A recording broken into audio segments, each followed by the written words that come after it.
Channel does not promote any violent, harmful, or illegal activities. All content provided by this channel is meant for an educational purpose only. Brought to you by V-Guard, co-powered by Sensodyne O Bhimal, বলো কথা Keshari. Associate sponsor Ultratech Cement।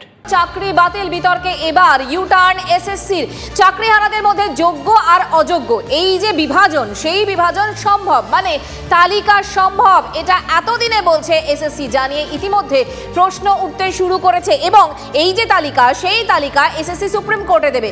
কি বলছেন এসএসসির chairman Siddharth Majumdar, শুনুন।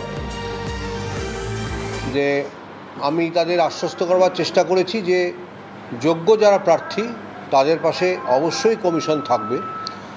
আমরা চেষ্টা করব যে মহামান্য সুপ্রিম কোর্টে এখন বিষয়টি আছে বিচারাধীন, যে মহামান্য সুপ্রিম কোর্টকে এটা আশ্বস্ত করতে যে এই তালিকা থেকে যোগ্য অযোগ্য বিভাজন করা সম্ভব। আমরা যেমন অযোগ্যদের একটা তালিকা দিয়েছিলাম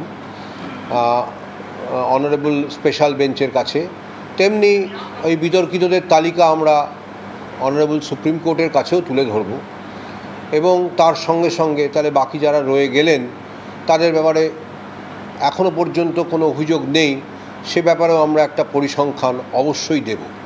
মহামান্য সুপ্রিম কোর্টের আদেশ মতন যা ডাইরেকশন থাকবে আমরা সেই মতন সেটা করবার চেষ্টা করব।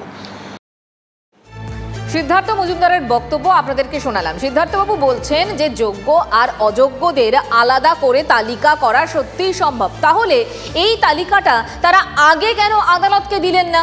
যদি এই আদালতকে এই তালিকা দিতেন তাহলে তো পুরো প্যানেলে আদালত বাতিল করতো না। কি বলছেন চাকরিহারারা? আমাদের চাকরি বাতিল করা অত সহজ নয়, আমরা যোগ্যতা প্রমাণ করে এখানে এসেছি। প্রধানমন্ত্রী নয়, মুখ্যমন্ত্রী নয়, আমাদের পরীক্ষা নিয়েছে এসএসসি। এসএসসি কে লিস্ট সেগ্রিগেট করতে হবে। আমরা কেন যোগ্য হয়েও রাস্তায় পথে আছি সেই জবাব এসএসসি কে দিতেই হবে। সুমন মহাপাত্র এই মুহূর্তে আমাদের সঙ্গে রয়েছেন, আমার সহকর্মী। সুমন, দেখো, এই যে যোগ্য অযোগ্যের তালিকা এসএসসি দিতে পারেনি, সেই জন্য হাইকোর্ট বলেছিল যে এই আলাদা করা সম্ভবই না, অত্যন্ত জটিল, তাই পুরো প্যানেলই বাতিল করে দেওয়া হলো। এখন এসএসসি বলছে যে এই যোগ্য অযোগ্যর তালিকা আলাদা করা সম্ভব। কোথাও কি পিঠ বাঁচাচ্ছে? রাতারাতি এই ভুল বদল কেন বলো তো? সিদ্ধার্থ মজুমদারের যে বক্তব্য যেটা শোনালাম আমরা, সেটা খুব পলিটিক্যালি কারেক্ট একটা বক্তব্য মন্দিরা। দেখো, ডিভিশন বেঞ্চে এসএসসি জানিয়েছিল যে এতজন অযোগ্য। কেন অযোগ্য? তার কারণ সিবিআইয়ের হেফাজতে থাকা ওএমআর এবং আমাদের র্যাঙ্ক জাম্পিংয়ের তথ্য বলছে এরা দুর্নীতি করে চাকরি পেয়েছেন।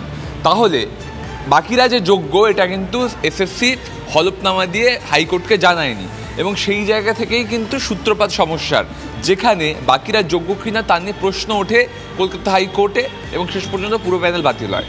এখন সুপ্রিম কোর্টে এসএসসি গিয়ে বলছে যে আমরা যোগ্য অযোগ্য আলাদা করতে পারবো। এর অর্থ যোগ্যদের আমরা চিহ্নিত করতে পারবো। কোন প্রক্রিয়ায় চিহ্নিত হবে এসএসসি কিন্তু এখনও সে কথা বলছে না। এসএসসি বলছে আমরা আলাদা করে দেবো আপনাকে। সোমবার যখন হিয়ারিং হবে তখন হয়তো একটা সংখ্যা তত্ত্ব এসএসসি জমা করবে সুপ্রিম কোর্টের কাছে, কিন্তু সেই সংখ্যা তত্ত্ব দিয়ে যোগ্যদের কথা যদি কলকাতা হাইকোর্টকে জানাতো এসএসসি তাহলে হয়তো এতজনের চাকরি যেত না। এখন এসএসসির বক্তব্য যে যেহেতু কলকাতা হাইকোর্টে অযোগ্যদের শুধু তালিকা দেওয়ায় সেটা অ্যাডমিসেবল হয়নি, যোগ্যদের চাকরি চলে গেছে, তাই সুপ্রিম কোর্টে এই স্টার্ট। সত্যি এসএসসি কিভাবে এই সমস্যার সমাধান করে আমাদের নজর থাকবে। সুমন, আপাতত তোমাকে ধন্যবাদ। তবে এই চাকরিহারা, মানে যোগ্য চাকরিহারাদের পাশে স্বয়ং প্রধানমন্ত্রী থাকবেন, এটা বার্তা তিনি দিয়েছেন। এর পাশাপাশি বিজেপি কিন্তু সরব। সুকান্ত মজুমদার, রাজ্য বিজেপির সভাপতি, তিনি কি বলছেন আপনাদের শোনাবো। একই সঙ্গে বিজেপি নেতা তাপস রায়েরও বক্তব্য। এই ভুল বদলের থেকে বড় কথা হচ্ছে এসএসসি চেয়ারম্যানের এই স্বীকারোক্তি যে যোগ্য অযোগ্যকে আলাদা করা যায় বা যাবে, প্রমাণ হয়ে যাচ্ছে বা প্রমাণ করে দিল বলা ভালো যে এতদিন পর্যন্ত তৃণমূল কংগ্রেসের নির্দেশে, মমতা বন্দ্যোপাধ্যায়ের নির্দেশে যোগ্যদেরকে নিয়ে ছেলে খেলা করছিল তৃণমূল কংগ্রেস এবং মমতা বন্দ্যোপাধ্যায় এবং এসএসসি। যে তৃণমূল কংগ্রেস নেতাদেরকে পয়সা দিয়ে চাকরি পেয়েছে তাদেরকে বাঁচানোর জন্য এই 21,000 বা 20,000-এর ঘাট দিয়ে পার করার চেষ্টা করছিল মমতা বন্দ্যোপাধ্যায়ের সরকার। এখন জলের মতো পরিষ্কার হয়ে গেল যে মমতা বন্দ্যোপাধ্যায়ের সরকার, তৃণমূল কংগ্রেস সরকার ড্রামাবাজি করছিল চোরেদেরকে বাঁচানোর জন্য। এবার এদের বিরুদ্ধে আমার তো মনে হয় এসএসসির যিনি অধিকর্তা তার বিরুদ্ধে আদালতের ব্যবস্থা নেওয়া উচিত। এসএসসি চেয়ারম্যান ফেঁসে গেছে। মুশকিলটা হচ্ছে কখনো বলছে সম্ভব না, কখনো বলছে সম্ভব। আমি সেটাতে যাচ্ছি না। আমি বলছি এইটা দাঁড়ালো কাদের জন্য এইখানে এলো, কাদের জন্যে চাকরি চুরি হলো, চাকরি বিক্রি হলো। এর জন্য যারা দায়ী তাদের শাস্তি হওয়া উচিত, কঠিনতম শাস্তি তাদের হওয়া উচিত। আগামীকাল রাজ্যে আসছেন অমিত শাহ। বর্ধমান দুর্গাপুর কেন্দ্র নিয়ে সাংগঠনিক বৈঠক করবেন তিনি।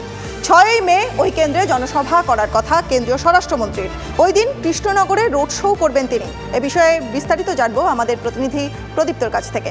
প্রদীপ্ত, কেন্দ্রীয় স্বরাষ্ট্রমন্ত্রী আবার আসছেন আমাদের রাজ্যে, নজর ঠিক কোন দিকে থাকছে? দেখো, বর্ধমান দুর্গাপুরে বিজেপি কার্যত কার্পেট বম্বিং ক্যাম্পেইন চালাচ্ছে, অন্তত রাজনৈতিক মহল সেটা মনে করছে। তার কারণ গতকালই আমরা দেখেছিলাম প্রধানমন্ত্রী দিলীপ ঘোষের সমর্থনে তিনি সভা করেছিলেন। আবার দিন দুয়েকের মধ্যে দেখা যাচ্ছে অমিত শাহ তিনি আসবেন, সাংগঠনিক বৈঠক করবেন শুধু নয়, তারপরের দিন অর্থাৎ রবিবার তিনি বর্ধমান দুর্গাপুর আসনের জন্য জনসভা করবেন। আবার ওই দিনই তার একটি কর্মসূচি রয়েছে কৃষ্ণনগরের ক্ষেত্রেও কিন্তু কার্যত বিজেপি সম্পূর্ণভাবে ঝাঁপিয়েছে এটা বলাই যায়। কারণ গতকালও আমরা দেখেছিলাম প্রধানমন্ত্রী এবং দিন দুয়েকের মধ্যেই স্বরাষ্ট্রমন্ত্রী অর্থাৎ বর্ধমান দুর্গাপুর এবং কৃষ্ণনগর আসনকে যে বিজেপি কোথাও বিশেষ নজর দিচ্ছে এবং এই আসন যেন তেন প্রকারে তারা জিততে চাইছে প্রধানমন্ত্রী এবং স্বরাষ্ট্রমন্ত্রীর ক্যাম্পেইনেই সেটা স্পষ্ট। এবং রনিপা, শুধু 6 তারিখেই স্বরাষ্ট্রমন্ত্রী চলে যাওয়ার পর তিনি কিন্তু আবার দিন 4 মধ্যে রাজ্যে একদমই প্রদীপ্ত, দিন 4 মধ্যেই তিনি আবার ফেরত আসছেন। নজর থাকবে আমাদের সেদিকে। ধন্যবাদ তোমায়। Brought to you by V Guard, co powered by Sensodyne ও ভিমল, বলো কথা Kesari. Associate sponsor UltraTech cement.